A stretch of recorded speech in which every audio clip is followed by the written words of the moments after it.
my own silhouette. I'm getting stronger, step by step. Pukul 10 WIB, Radian akhirnya jatuh, terlelap setelah Amira paksa menelan nasi beserta sup jagung. Amira sudah mirip perawat malam ini, perawat dadakan lebih tepatnya, memasakkan Radian makanan 4 sehat, 5 sempurna, sekaligus menyuapinya, menceritakan kisah pertemuan mereka yang sangat jauh dari kesan romantis, dan tahu tanggapan Radian seperti apa. Dia malah mensyukuri si Felicialan yang sudah menaruh obat perangsang di minuman Amira. Kata lelaki itu, kalau bukan karena obat itu, kamu mungkin gak bakal berakhir di kamar bersamaku, Mir. Kamu tahu, Rat, saat itu terjadi aku benar-benar di kondisi paling rendah. Aku sampai memutuskan buat pergi dari Indonesia hanya karena momen itu. Lirik Amira berkaca-kaca. Kalau ingat betapa susahnya hidup 7 tahun yang lalu, Amira selalu menangis sendirian di malam hari. Kenangan itu masih jadi momok menakutkan baginya. Bayangkan saja, dalam semalam Amira kehilangan yang dia jaga puluhan tahun yang lalu. Dalam semalam, sosok kakak yang baik hati dihancurkan oleh Feli. Dan dalam semalam itulah perasaan Amira hancur sehancurnya. Belum lagi saat adaptasinya di Inggris yang belum berjalan normal. Dia dikejutkan dengan 2 garis biru di tes pack. Jadi Amira tidak salah kan menyebut pertemuan mereka adalah petaka. Aku menyesal sudah kecelakaan, Mir. Aku Radian tulus. Yang penting semuanya sudah membaik sekarang. Timpal Amira tersenyum. Itu mungkin yang sering orang sebut ujian, tidak datang tanpa kenaikan derajat. Kenaikan derajat seringkali dikait-kaitkan dengan rasa bahagia yang Tuhan curahkan dari atas sana. Tidak pernah Amira pikirkan lelaki yang dia kutuk bertahun-tahun kini memeluknya erat, mengecupi kepalanya lembut sambil membisikkan kata-kata cinta. Munafik kalau Amira bilang dia tidak mencintai Radian lebih dari apapun. Amira sangat menyayangi lelaki ini sampai level sakit ketika melihat Radian kesakitan, dan sekarang lelaki itu terlelap di atas ranjangnya, terkukung di dalam selimut putih milik Amira. Sudah kenyang dengan obat yang dipaksa ditelan tadi. Syukurlah, sekarang Amira luar biasa tenang. Saatnya melakukan rencananya untuk menghubungi seseorang yang menjadi asal muasal kemuraman yang dibawa Radian. Amira tekan kontak Rehan dan menekan opsi memanggil. Nada dering yang ia dengar menandakan Rehan aktif di seberang sana. Tut, tut, panggilan ditolak. Serius, Rehan menolak panggilannya. Ini pertama kalinya lelaki itu bersikap seperti ini. Ini jelas-jelas jadi teka-teki yang membingungkan. Dengan dahi mengernyit, perempuan itu kembali mendial nomor Rehan. Tapi jawabannya tetap sama. Lelaki itu menolak panggilan lagi. Sial Rehan, seru Amira gemas. Kenapa sahabatnya itu jadi kian berubah? Amira tahu bagaimana karakter Rehan. Tidak mungkin lelaki itu berubah sesignifikan ini tanpa adanya alasan kuat.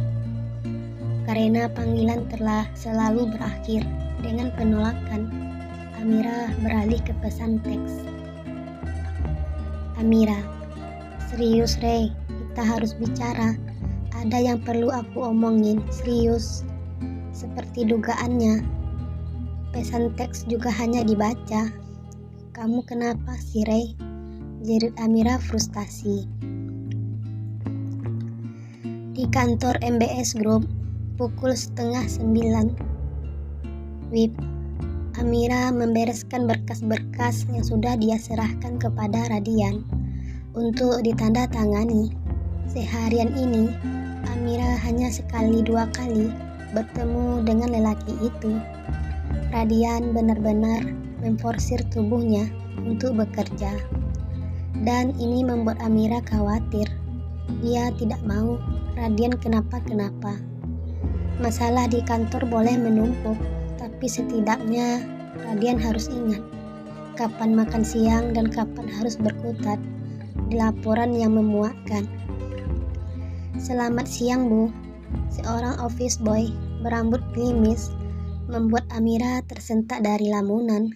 Ya, kenapa? Ada titipan buat ibu, kata office boy tersebut memasuki ruangan kerja Radian. Amira mengernyit di balik meja. Titipan dari siapa? Saya kurang tahu, Bu. Mungkin titipannya ada petunjuk. Terus kamu dapatkannya dari mana? Selidik Amira bingung. Kok misterius gitu? Ini soalnya saya dapat dari office boy yang lain, katanya titipan. Pas saya tanya dari mana, dia bilang penitipnya nggak mau nyantunin nama. Cuma bilang nanti Ibu Amira juga tahu. Jelas office boy tersebut panjang kali lebar. Amira mengangguk paham. Simpanan di sini coba. Han, pinta Amira. Nama office boy ini memang Farhan. Farhan menyimpan barang bawaannya di meja kerja Amira. Satu buket bunga mawar merah yang mengeluarkan aroma segar, serta minuman di cup yang sepertinya Thai tea dengan butiran boba-boba kesukaan Amira. Terima kasih ya, Han, ucap Amira. Oke, Bu, saya ke bawah ya. Farhan undur diri. Oke, timpal Amira sambil mengambil buket, menghirup aromanya yang menguat kuat. Wangi sekali. Apa ini dari Radian? Lelaki itu kan sedang ada di pabrik. Bisa saja kan repot-repot mengiriminya ini. Pandangan Amira menemukan kartu ucapan di sisi buket. Penasaran, perempuan itu tersenyum mencabutnya. Bagaimana bunganya? Wangi kan? Tapi awas, ini berduri. Seperti kamu, omong-omong, cantik tapi galak. Ha, Herman? Cih, lelaki itu tidak ada habisnya. Raut semeringah Amira jadi menguap kemana-mana, berganti jadi perasaan kecewa. Taiti yang sedari tadi sudah Amira bayangkan akan mengaliri tenggorokannya yang kering, kini tinggal kenangan. Amira takut Herman menaruh sesuatu yang mencurigakan di sana, seperti racun misalnya, atau bahkan pelet cinta. Ih, Amira bergidik ngeri. Sore hari, pukul 5:30 WIB, mobil Radian meluncur di jalan basah pasca gerimis. Jadinya gimana? Tanya Amira di jok samping. Radian menoleh sedikit sebelum kembali ke jalanan. Gimana apanya? Gimana kondisi MBS Group? Tanya Amira lebih mengotakkan. Pertanyaannya jadi sederhana. Turun, jawab Radian muram. Kening berkerut itu lagi. Keluh Amira menghela nafas. Amira tidak bisa membantu. Perannya di sini hanya sebagai pihak ketiga yang mendengarkan cerita dan melantunkan doa setiap hari pada Yang Maha Kuasa. Radian menghela nafas. Rehan merebut proyek besar MBS Group, termasuk proyek Repulse Bay. Aku tidak tahu, tapi sepertinya lelaki sialan itu berambisi membuatku hancur. Aku akan membujuk Rehan, kata Amira. Untuk apa? Mengemis belas kasihan? Tanya Radian dingin. Kalau iya, Sebaiknya tidak usah. Aku pantang mengemis pada pihak yang membuatku hancur. Tapi ini bukan tentang ego, Rat. Ini berkaitan dengan MBS Group. Timpal Amira tersulut emosi.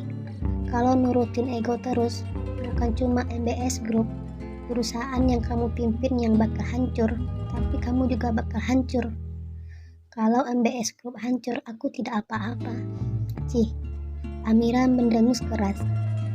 Dasar keras kepala, pemilik ego terbesar di muka bumi. Bilangnya aja tidak apa-apa, MBS Group hancur. Tapi pekerjaannya setiap pulang kantor, uring-uringan terus, bohong banget. Serius Mir, Erang Radian. Setidaknya kalau aku kehilangan MBS Group, aku masih punya satu harta yang paling berharga. Apa? Perusahaan lain. Kamu dan Araf. Kalian harta paling berharga yang aku miliki sekarang. Jawab Radian lirih. Pasokan udara di paru-paru Amira mendadak menipis. Tapi MBS Group adalah keringat kamu, Rat. Lirih Amira menatap wajah menyamping. Lelaki itu yang serius menyetir. Radian bungkam 1000 bahasa. Bunga dari siapa ini? Tanya Radian menatap tajam buket bunga anggrek di meja. Araf datang dengan handphone tergantung di leher. Aku juga tidak tahu. Ya, Radian memang selalu pulang ke apartemen Amira sekarang. Tidak ada lagi yang bisa menghalangi kebersamaan mereka. Meskipun Amira tetap tegas, menyuruhnya tidur di ruang tamu atau bersama dengan Araf di kamar kecil miliknya. Apa, Rat? Tanya Amira dari kamar. Tatapannya menemukan buket di tangan Radian. Tadi pas melewati meja itu, Amira tidak notice ada bunga di sana. Bunga dari siapa itu? Makanya aku tanya. Timpal Radian ketus. Lelaki itu balikkan buket itu dengan kasar. Mencari petunjuk, pandangannya menemukan not yang tergantung.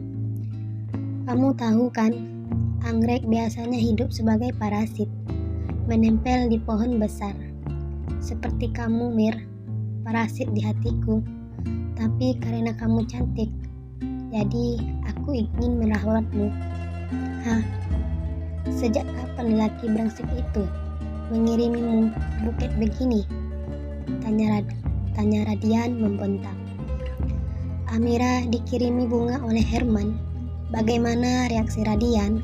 Selanjutnya saat tahu jika bunga itu dari rivalnya, Herman.